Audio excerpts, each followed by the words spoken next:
अस्सलाम वालेकुम वरहमतुल्लाहि वबरकातुहू। एक मुख्तसर सी वीडियो लेकर आपकी खिदमत में हाजिर हुआ हूँ। बात ये करनी है कि जब बंदा इस दुनिया से चला जाता है तो हमारे यहाँ जो रवाज हैं बहुत सारी रसूम ऐसी हैं जो हमारे लिए ही नुकसानदेह हैं।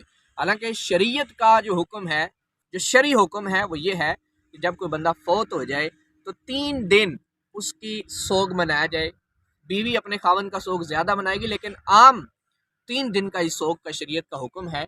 अब इसमें देखिए हमारा भी फ़ायदा है अगर हम बैठ जाएं 40 दिन, जैसे हमारे यहाँ चलता है। मैंने एक बंदे से मुलाकात की, एक जगह पे मैं दुआ मांगने के लिए गया। अब वो बंदा दिहाड़ीदार मजदूर है और वो क्या कर रहा है, वो सिर्फ अपनी नाक रखने के लिए। मैंने उससे बात की कि आप 3 दिन बैठे और 3 दिन के बाद उठ जाएं, क्योंकि आपके छोटे छोटे बच्चे हैं, वो खाते हैं, घर का खर्चा है।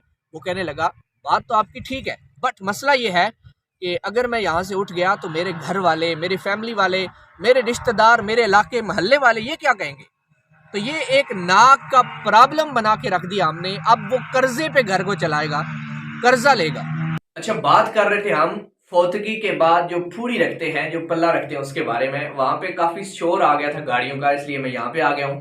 तो मतलब ये है कि हम वो काम क्यों करते हैं जिसमें हमारा अपना ही नुकसान हो, जबकि शरीयत इस्लामिया हमें आसान रास्ता बता रही होती है।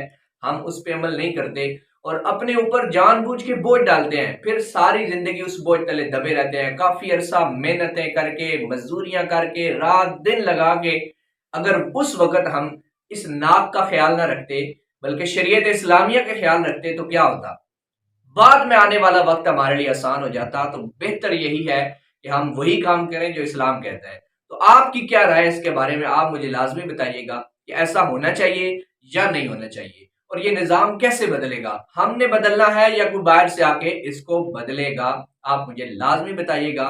इंशाल्लाह अगली वीडियो में फिर मिलेंगे, तब तक के लिए अल्लाह हाफिज।